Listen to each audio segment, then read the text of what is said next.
The sun was sinking when Maggie spotted the old mud and wattle house sitting alone in the scrubland, a clay-colored speck in a sea of dry brush and thorny trees. She'd been walking for 4 hours on half-vanished trails after leaving the town, where she could no longer survive since Anthony died, her legs shaking from exhaustion, her stomach twisting with hunger because she hadn't eaten. Since yesterday morning. At least it's a roof, she whispered, forcing her feet forward as the place came into focus. A simple, handmade house with patched clay walls, a mismatched roof of weathered corrugated metal and salvaged shingles, signs of quick fixes. Over the years, 2 small windows without glass, a heavy wooden door and a yard fenced with crooked stakes, that leaned like tired old men. Maggie had left town at dawn after being kicked out of the tiny room she rented. Anthony's life insurance money had lasted only 3 months. And after that she'd scraped by on odd jobs, laundry, cleaning, babysitting, anything. But the work dried up, the bills piled up, and last week the landlord finally said, "Not cruel, just done, Maggie, you're a good woman, but I can't. Bankroll a widow forever. Either you pay what you owe, or you find somewhere." Else, and when she couldn't do either.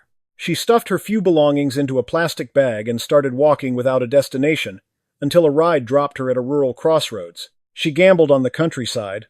Maybe a ranch needed help. Maybe someone needed a housekeeper. But after a full day without seeing a soul there, it was the lonely house at the end of a nearly erased path. "Hello," she called from the sagging gate. "Anybody here?" No answer. It felt abandoned, so she pushed the gate and it squealed on rusty hinges, revealing a yard swallowed by weeds but still holding the ghost of a garden. An old vegetable plot, a heavy mango tree, a plum-like hog plum loaded with fruit, and a small bed where hardy medicinal plants still clung to life. "At least I won't starve tonight," she murmured, picking fruit with trembling hands and eating slowly, savoring each bite like it was a feast. But when she reached the door, something didn't add up. Fresh footprints in the dirt by the threshold. Scuffs on the frame like someone had forced it not long ago. "Someone's been here," she whispered, and eased the door open, unlocked, only resting in place. Inside smelled of mildew and dust, but not the deep dead smell of years, more like weeks. 3 simple rooms. A cramped living area with a rough wooden table, a bedroom with a rusted iron bed frame, and a kitchen with a wood stove and battered pots. On the floor, dried food scraps and clothes tossed like someone ran out in a hurry. Then she saw the locks, multiple bolts, extra latches, even a crude wooden brace like the last person had been terrified. "Why so many locks?" she asked the empty air, but fatigue beat curiosity, so she cleared a corner, laid her one clean change of clothes on the hard brick floor and curled up. Later, by the light of a candle she found in a drawer, she explored again and froze at a wall behind the bedroom door, where someone had scrawled dates and warnings like a diary carved into plaster. "MAR 15. They came back. MAR 25 men again. MAR 25 tried to break in. Night. MAR 30 have to leave," and Maggie's whisper turned to a prayer. "Oh God, what is this, the last date 2 months ago?" Matching the feeling the house had been abandoned recently. She dug through the kitchen and found a crumpled note with a name and address, Dolores Silva, White Rock Farm, and beneath it in pencil, "If anything happens to me, check the well." The well, Maggie repeated, candle shaking in her hand, and she stepped into the backyard, pushing through weeds until she found an old, covered well with a simple, rusted padlock. What did Dolores hide in here, she breathed. But exhaustion finally dragged her down, and she slept fitfully to the chorus of crickets and owls, until another sound cut through the night. Footsteps slow and careful circling the house. Maggie sat up, heart-hammering, snuffed the candle and held her breath. More than one person whispering voices. Then the doorknob testing the locks. "It's locked," a man muttered. "Force it," another replied. Too loud back window. And Maggie grabbed her bag and hid behind the old table where the shadows were thick. Wood groaned, metal scraped, and the back window finally gave. 3 men slipped inside with flashlights and began tearing through the rooms. "Where's the woman?" one snapped. "She's gone, been weeks," another answered. "So where'd she stash it?" And Maggie's blood ran cold as their leader growled. "She took the cash, 15 grand. "It's here somewhere, $15,000, an impossible fortune to Maggie, while they ransacked methodically inches from her hiding spot. After an hour, one hissed. "Nothing inside," and the leader spat. Then it's outside, maybe the well, and Maggie watched their lights bob toward the backyard. She heard the lock snap, the cover scrape, the splash of a bucket, then a shout. "Got it! Plastic bag!" And another voice counting excited. "This is way more than 15. This is like 50 grand. And Maggie's stomach flipped. $50,000 hidden in a well. A few minutes later, engines faded into the night, and only then did she dare to move. The well cover lay on the ground, the lock broken, the air smelling of wet earth and trouble. 50,000, she whispered suddenly, understanding the extra locks, the diary on the wall, the fear that drove Dolores away. At dawn, engines returned, 2 vehicles. This time one she recognized, one she didn't. They're back, Maggie breathed, and hid behind the rusted bed frame as voices approached. You sure she hasn't come back? A new voice asked. House looks the same, one of last night's men replied. And you got everything, 48 grand, only that Dolores said there was more, and Maggie realized there were other stashes. Soon shovels and pickaxes bit into the yard, dirt flying until a man shouted, Here by the mango, and the leader barked, Open it, followed by satisfied laughter. Another 15. She split it up smart, and they kept digging, finding jewelry buried near the hog plum, and a waterproof box of papers tucked into the fence. Contracts, receipts, names, dates, amounts.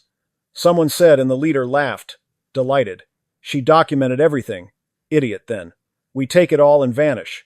If she shows her face again, she knows what happens. And once they were gone, Maggie stepped outside to a yard destroyed by holes and torn plants and whispered, Anthony, what kind of mess did I walk into? She searched what they'd left behind and found a bank deposit receipt in Dolores's name.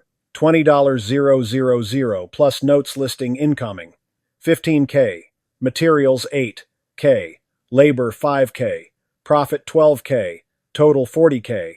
And a chilling idea took shape. She walked the land and behind a rise discovered the truth. An illegal brick and block operation. Kilns, molds, stacks of material. A hacked power line recently used, now abandoned. That's how she made the money, Maggie realized, but why run? Later, a battered pickup arrived, driven by a tough-looking woman in her 50s who marched toward the house and shouted, Dolores, I know you're here, stop hiding. Then called, It's me, Joe Silva, your sister, and Maggie stepped out. The woman spun startled. Who are you? Where's Dolores? And Maggie told the truth. She'd arrived last night seeking shelter, and men had broken in searching for hidden cash and tore up the yard. Joe exhaled like she'd been holding her breath for weeks. I knew it. I warned her she couldn't mess with dangerous people, and when Maggie asked what Dolores had done, Joe sat on the threshold and confessed. Dolores had been flipping stolen construction supplies, cement rebar bricks brought by a crew led by a man named Gabe, then resold cheap to small contractors. It's good money, Joe said bitterly, until you get greedy. And Dolores had started hiding cash from her partners. She ran 2 weeks ago, said she'd disappear up in Chicago with relatives. Joe sighed, eyes haunted, adding that she couldn't touch the property now without being labeled a co-conspirator. Maggie's desperation hardened into a dangerous hope. I need a place to live. Maybe I can take care of this land while she's gone. And Joe laughed without humor. She'll never come back. And you don't understand what Gabe will do if he thinks you know anything. But Maggie looked at the solid little house, the fruit trees, the abandoned operation that could be replaced with something honest, and said softly, I have nowhere else. And after a long, measuring silence, Joe wrote a simple authorization letter, letting Maggie stay as caretaker. Not a legal deed, Joe warned, but it might help if someone questions you. And she laid down strict rules. If Gabe shows up, Maggie knows nothing. Don't touch the old factory crime evidence, and take care of the land because their parents bought it with sweat. Once alone, Maggie cleaned, patched what she could, got the wood stove working, and walked the yard imagining a real garden until a county truck rolled up, and 2 officials stepped out, led by an older inspector named Raymond Silva. We got reports of illegal activity here, he said flatly, and Maggie's heart kicked. They found the hidden factory, and Raymond warned her. This is going to become a case. If you're clean, find another job. But when she begged, I can't, he relented. You can stay for now. But don't touch that site. If anyone comes asking about the old operation, call us, and the next weeks. Maggie worked like her life depended on it because it did. Clearing weeds, rebuilding a garden, taking small jobs in the nearest town, to buy food and soap until the place began to look like a home. Again. When Raymond returned, he was visibly impressed, but his news was heavy. Dolores's operation was bigger than expected. Fake paperwork, a trafficking network more than $200. 000 moved in 2 years. Property seizure, possible factory to be demolished. Then one night police arrived with a detective in a suit. Detective Anthony Sanders, serving a search warrant, combing the house and yard.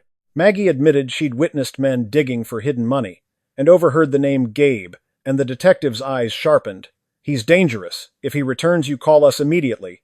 And slowly, strangely Maggie's position solidified. Townspeople, inspectors, police all saw she wasn't part of the old crimes. Neighbors began bringing kindness. A woman she did laundry for Mrs. Connie arrived with 2 friends and a proposal: start an organic garden. The town needed fresh greens. They'd each pitch in $200 to buy seeds and tools. Maggie's eyes filled with tears because it had been months since anyone offered her anything but judgment. She accepted, and within 2 months, she was unrecognizable. Not because life became easy, but because it became hers. Neat rows of lettuce, tomatoes, cilantro, peppers, steady customers, then restaurants, then a little store, almost $1. $200 a month dignity. She sat on the porch with Anthony's photo and whispered, "You wouldn't believe it. I'm not just surviving," but then the past came roaring back. 3 vehicles sped up, dust boiling, and Maggie recognized one: Gabe's crew. 6 men poured through the gate, furious. "Where's Dolores?" Gabe barked. Maggie held steady. "I've never met her. I'm the caretaker."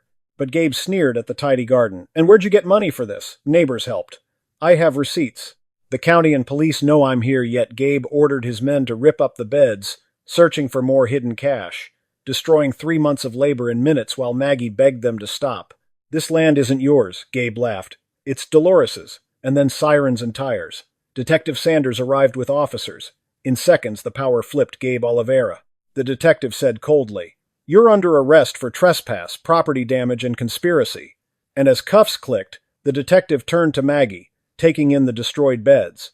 "We'll document everything he'll have to pay."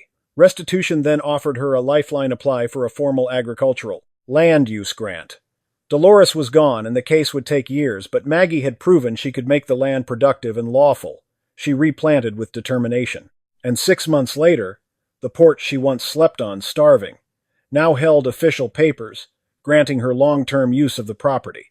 The old illegal factory site became a community training center. Her garden grew into a cooperative, then a regional program. She hired a young helper named Jack, trained families, partnered with a state university, and secured a $250,000 pilot grant. She bought a used pickup to deliver produce. She taught classes. She spoke at conferences. And when she visited Anthony's grave with fresh flowers, she smiled through tears. "Remember the woman who was afraid to open a door? I gave a lecture to 50 farmers today, and the detective told her Gabe was sentenced to 8 years and ordered to pay $15, 0 inches damages." Years passed, and Maggie's story went national. An abandoned mud house that once hid crime now hosted a revolution of honest work. Hundreds of families helped, thousands of jobs, created products, sold across state lines, a model studied in universities. Eventually, a call came from the woman who started it all, Dolores from Hiding Voice, tired and broken. "I heard what you did with my land. I ruined it. You saved it." And she offered to sign it over legally through an attorney. Maggie stepped into the yard under clean stars, looked at the green rows, the greenhouse lights, the family's learning, and whispered, "Anthony, that door I opened out of desperation was the entrance to everything." And 3 years later, she stood on a university stage to a standing ovation, telling a packed auditorium, "When I found a house abandoned in the middle of nowhere, I thought I'd reached the end. I didn't realize I'd found the beginning." And now, before she signed off, she looked straight into the camera in her mind the way storytellers do, and said, "Tell me what you thought of this story, what city you're watching from. Please hit like and subscribe because it helps this channel keep going. Thank you for your company, and I'll see you next time."